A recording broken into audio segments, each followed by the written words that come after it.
And please welcome our friend from New York. I'm pretty sure he's the funniest rabbi that I know, Mr. Yisrael Shurack.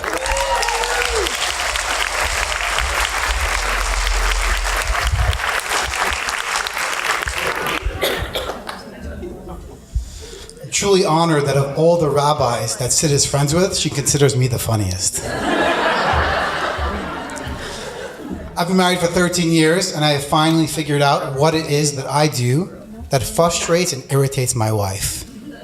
Which is great, because now I can be much more systematic and intentional. For example, just when she thinks I've gotten the hang of making the bed, I'll start leaving the toilet seat up. Just to spice things up. A few weeks ago, my wife said to me, Yisrael, if you leave the house one more time without making the bed, I'm not speaking to you for a week. I was silent for a few minutes. She said, Yisrael, what are you doing? I said, Eti, I'm weighing my options. My wife and I, we shop very differently. We spend the same amount of time in the store, but how the minutes are managed is completely different. My wife will go to Walmart and spend an hour in the store. Within the first 5 minutes, she has asked a sales representative to show her to the item that she wants to purchase. She'll then spend the next 55 minutes deciding if it's the right color and a good price. I'll go to Home Depot. I'll spend an hour in the store. I'll spend the first 55 minutes pretending I know what I'm looking for. I'll refuse the help from at least 3 sales representatives. And in the last 5 minutes, out of sheer desperation, if I see someone who I think knows more than me, I'll ask them to help me. You'll find there are some differences between newlyweds and people that have been married for several years with kids. If you're at a get-together and you see a man who's recently married and he's looking around the room anxiously for his wife because he can't bear to be away from his soulmate for even 5 minutes, it's a little sickening.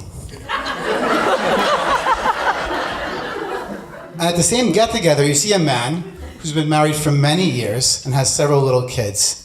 And he's also anxiously looking around the room for his wife, hoping she'll relieve him from the kids so he can grab a drink and mingle. I have 3 kids. I have a 7-year-old daughter, a 5-year-old son, and a 2-year-old son. Right now, my wife is putting them to sleep. But I found that my parenting has evolved over the years, naturally. When my daughter was an infant, she developed a rash. And because it was the weekend, I found myself in the hospital. I'm not ashamed to say that I cut in front of everyone, went straight up to the head nurse and said, "Look at this rash." She said to me, "Sir, do you really think this is a code red?" I'm not familiar with medical terminology, so I said yes. As a result, I had a tube of diaper rash cream thrown at me. I was also asked not to come back to the ER at Royal Columbia for 1 year. If you wanted to hold my daughter when she was a baby, we had a very strict regimen of sanitizing that you had to go through. I would watch you wash your hands twice, making sure you lathered up to the elbow, and then you were given a receiving blanket to make sure that you didn't pass any of your germs onto my precious princess. So this past Monday, I'm trying to adjust the car seat in my car, but it's difficult because I'm holding my 2-year-old and I've got my work bag. Thankfully, just then the garbage man came by. I said, "Here, hold my son." Quickly adjusted everything. I was on my way. When my daughter was little, if she dropped her pacifier on the ground, I would boil it for 30 minutes to get rid of all the bacteria. The other day, I saw my son eating dirt. I figured, great, lunch is taken care of.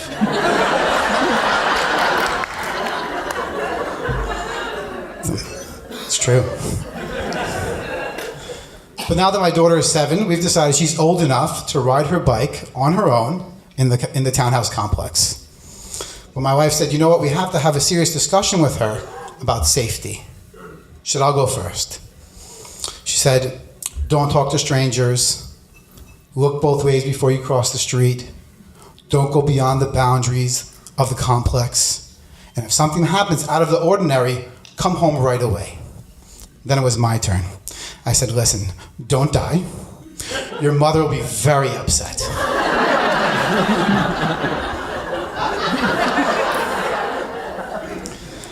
My wife has had trouble sleeping lately. I said to her, Effie, what's the problem? She said, well, there's some things that are weighing on my mind regarding our kids. I said, please tell me, I want to hear. She said, I'm wondering who they will marry. Which university will they attend? What profession will they choose?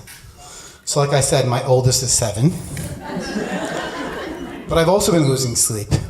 Because every day I'm worried that my kids are going to realize that half of what I tell them, I make up on the spot. That is in part because kids are relentless, especially the little ones. They will ask you the same thing over and over and over and over again until you give in or you go completely insane. That is why I figured the CIA should hire 2-year-olds to train them how to get information from prisoners. I think it would go something like this. The agent would say, thank you so much for coming in. Please teach me the strategy that you use to get what you want when the person doesn't want to give it to you. I want candy. I want candy. I want candy. Yes, yes, and we've prepared some candy for you after the teaching, but if you could please teach me your tactic that you use, I'd be most appreciative. I want candy. Candy. I want candy. Yes, yes, and like I said, we have candy prepared, but if we could focus for just a brief moment, and you could teach me something, and then we'll move to the candy. I want candy. Candy. Candy. Candy. Okay, fine. Here's a piece of candy. Now, will you teach me something? That was lesson 1.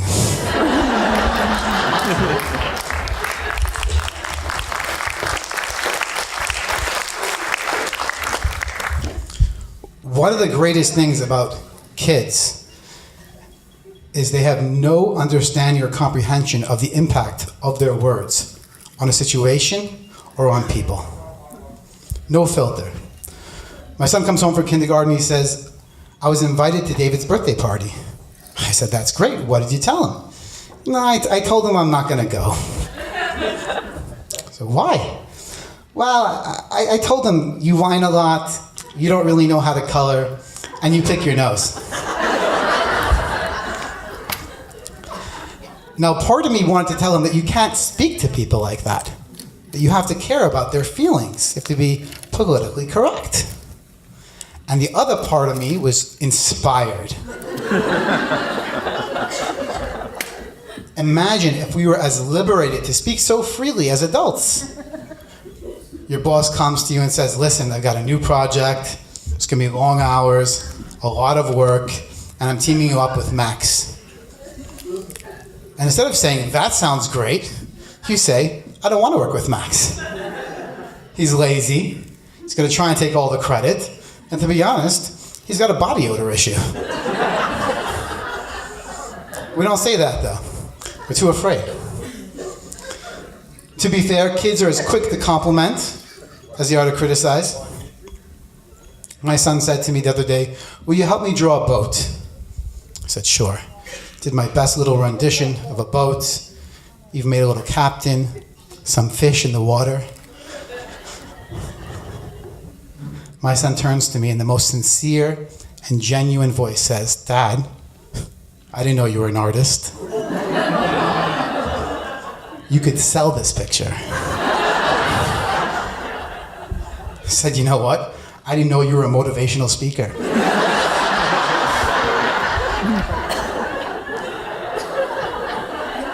Gotta hang out with my kids more. If you haven't picked up on it, I'm not from around here. I'm originally from New York, but my wife is from Vancouver. And I can tell you after 10 years, I have noticed some significant differences between New Yorkers and Vancouverites. Any New Yorkers here? Okay, then you can't vouch for me. One of the first mornings I woke up in Vancouver, my wife and I went for a walk in the local park. And as we're walking, I see a gentleman approaching us, and he smiles at me. So I did the natural New Yorker thing, put my hand over my wallet.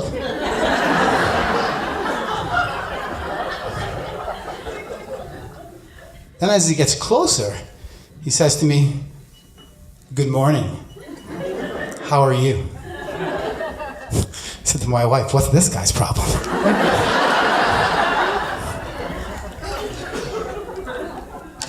When I first started my job, one of my coworkers said to me, "Have you tried kale chips? They're a superfood." I hadn't heard of that flavor. I went to Superstore. I spent 30 minutes in the snack aisle looking for Ruffles kale-flavored chips. And then I found out two things. I have to bake the chips myself, and kale's a vegetable. I'm not sure what's so super about that. When I first moved here, I said to my wife, in New York, if people want fresh air and clean water, we drive upstate to the mountains for 4 hours. What do you do in Vancouver? She said, Yisrael, we open our front door and turn on the tap. I am excited to tell you, though, that about 2 weeks ago, I applied for Canadian citizenship. It's exciting. I'm a little worried, though, because I feel like Canadians are a little particular about their culture, and I'm going to lose points in 2 areas. I don't own yoga pants, and I still don't eat kale. One of the first mornings I woke up, I look outside my window, I see our neighbor John. He's picking up garbage in the street. Being from New York, I figured that maybe he had acquired some community service hours.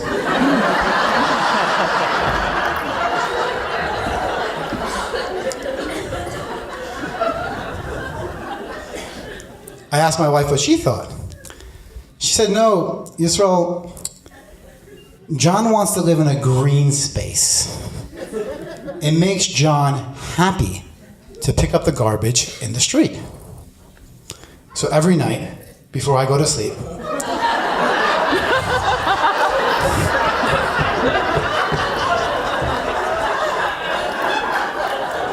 I take some garbage from our house and I sprinkle it at the bottom of his driveway. Because if I can make even one person happy, I'm that type of guy.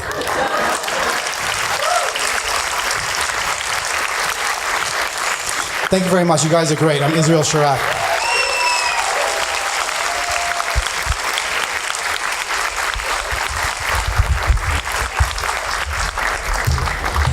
Yisrael Shurack, ladies and gentlemen. Yeah.